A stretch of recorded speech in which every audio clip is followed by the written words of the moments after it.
The classroom buzzed with a low hum of conversation and the scribbling of pens. It was a cold Monday morning, the kind that made students grumpy and impatient. The chalkboard dust lingered in the air, the clock ticked loudly on the wall, and in the middle of it all stood Rio, an 18-year-old black student with sharp eyes, a calm demeanor, and a spine forged by struggle. Dressed in his worn school uniform, his hair neatly combed back, Rio moved through the room with a purpose, his presence quiet yet powerful. He didn't smile much. Life hadn't given him many reasons to, but he carried himself with respect and dignity. At the teacher's desk, the air was already shifting. A white teacher in a tailored navy suit, Rolex peeking from under his cuff, slammed his coffee mug down on his desk. "Excuse me," he barked. "Is this what passes for work in this class?" Rio took a slow breath before turning. "Good morning, sir. Is there something I can help you with?" The teacher scoffed. "Help me? What I'd like is for someone who actually knows how to pay attention and do their job. You're a distraction to this class." A few heads turned. Some students froze mid-sentence. But Rio didn't flinch. He'd heard worse. He'd been called names his whole life, slurs disguised as jokes. He'd been underestimated and dismissed. But here, in this classroom, he had the power of restraint. "I'm sorry, sir. I'll try harder," Rio said evenly, voice calm but unwavering. But the teacher was far from done. No, the teacher growled louder, now rising from his seat. "You know what I want. I want to know how someone like you even made it into this class. Someone like you shouldn't even be here." The classroom fell into an uneasy silence. The sound of the ticking clock, the shuffle of papers, all seemed to fade. Rio stood still, his body rigid, but his hands hidden behind his back, nails digging into his palm. The teacher continued, "You people always act like you deserve to be here. You think you can stand in the same room as people who've worked hard for their place." His words hit like a slap, but Rio's lips parted, and no words came out. "Not yet." The teacher wasn't finished. "You're just a student, nothing more. Probably don't even know the basics of what's needed to succeed in life." He sneered. "A charity case. Someone like you will never amount to anything." A murmur rippled through the room. One student's chair scraped loudly as they shifted uncomfortably. Another raised their eyebrows. Some were about to stand up, but Rio, still standing, calmly raised a hand, not even turning his head. His voice, low but firm, carried across the room. "Sir, I'm going to ask you politely to sit down and let me do my work." The teacher laughed cruelly. "Or what? You'll report me? Go ahead, tell the principal. Tell anyone. I've dealt with your kind before." And that was it. Rio didn't think. His body moved before his mind could even catch up. With a swift motion, he turned,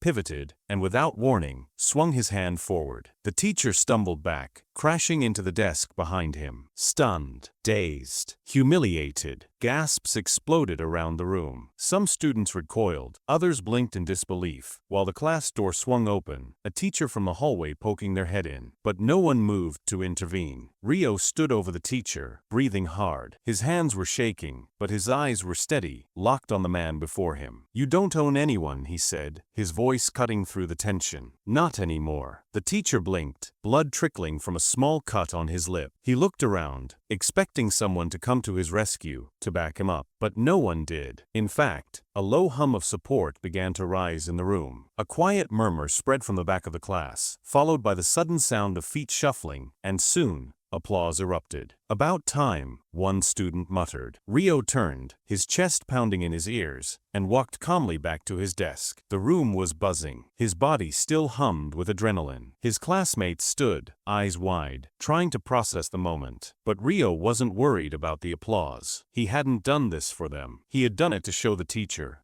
and everyone else, that his dignity, and the dignity of others like him, was not to be so easily trampled. Rio stood at the front of the classroom, heart racing. His body still thrummed with adrenaline, but for the first time in what felt like ages, he felt a surge of relief. The tension that had gripped him during the teacher's insults had finally broken. His classmates were still frozen, unsure of how to react. The teacher, though, was struggling to get up, his face twisted in rage. "You're finished," the teacher bellowed, clutching his jaw. You hear me? I'll make sure you never work in this city again. Rio turned to face him, a calmness settling over him as the anger of the past few moments started to dissipate. I've already worked 3 jobs just to survive, Rio said evenly. I don't care if I never step foot in this classroom again, but no one gets to humiliate me and walk away. As Rio made his way back to his desk, the tension in the room didn't let up. The students around him were still processing what had just happened, eyes wide, murmurs passing between them. But just as quickly as the storm had come, a new voice interrupted the moment. The classroom door opened, and in walked a tall woman in a navy coat, her heels clicking sharply against the floor. Her face was pale, clearly worried, as she walked towards the teacher. "Mr. Taro," she said, her voice cutting through the stunned silence. "What on earth happened here?" The teacher pointed at Rio, his voice shaking. "This student assaulted me," he sputtered. "I demand that you do something." The woman blinked at Rio, then looked around at the other students in the room. Most of them were now glaring at the teacher, a few standing silently, but no one said a word. "Assaulted?" the woman asked,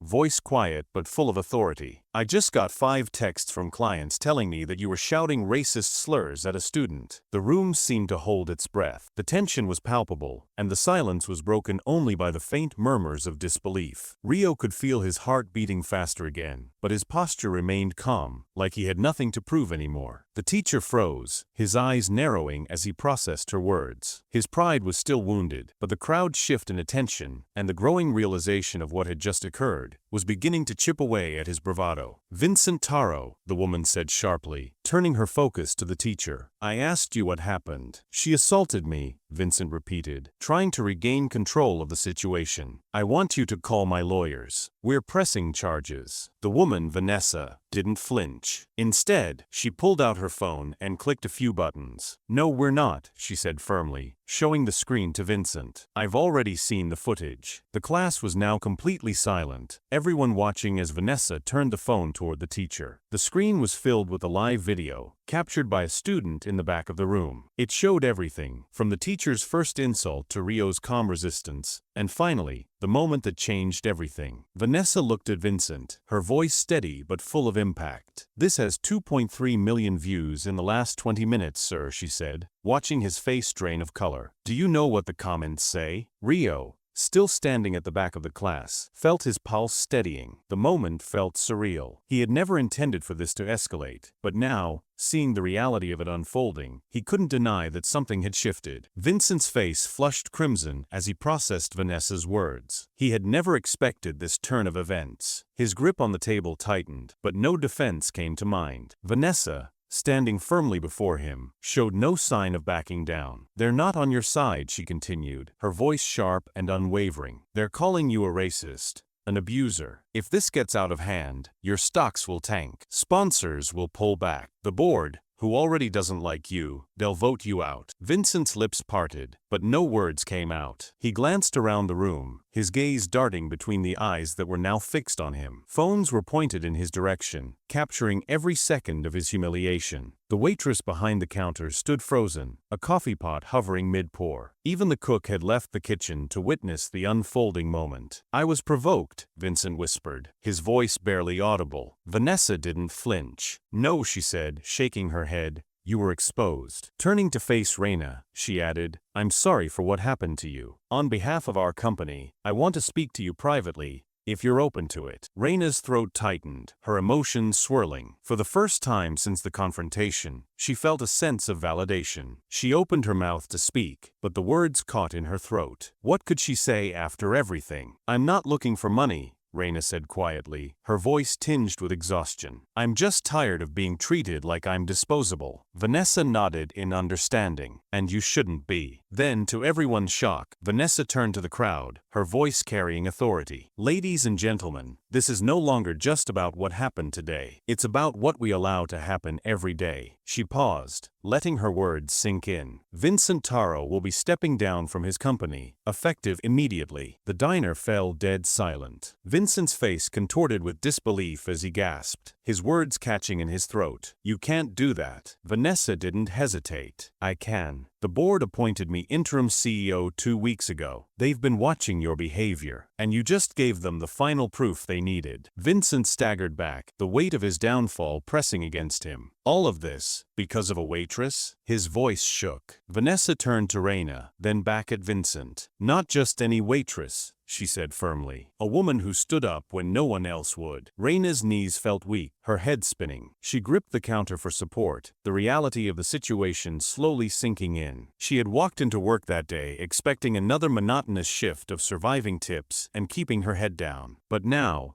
she was at the center of a storm she never asked for. Raina, Vanessa said softly, her gaze compassionate. You don't have to keep working here. You deserve better. I want to offer you a role with our company, Human Resources and Community Outreach. Raina's heart skipped a beat. Her mind raced. She hadn't even imagined something like this could happen. But here it was, an opportunity to not just survive, but to thrive. Vanessa's words lingered in the air, heavy with meaning. It's not pity. It's because we need people like you. Raina's eyes welled with tears, her heart full of emotions she hadn't allowed herself to feel in years. I don't even have a college degree, she said softly, the weight of her words pressing down on her. Vanessa smiled, the kind of smile that came from a place of understanding. Doesn't matter. You have something better. Integrity. As Raina absorbed her words, Vincent's face twisted with rage. He stormed out of the diner, muttering curses under his breath, his world crumbling around him. It was clear to everyone in the room that this was the end of his arrogance, the end of the facade. And then there was Raina, standing there in her white uniform still stained with a drip of coffee from earlier. But for the first time in years, her shoulders were straight, her back was unbent. She had stood up, not just for herself, but for everyone who had been silenced. The diner, still buzzing with energy from the earlier confrontation, erupted into applause again. But this time, it wasn't for a kick or a punch. It was for her character, for her strength, for her dignity. Months later, Raina sat in a bright office overlooking the bustling city skyline. Her name now graced the desk in front of her, Director of Community Equity and Outreach, a title she had earned through perseverance, integrity, and the unwavering belief in standing up for what's right. She still visited the old diner from time to time,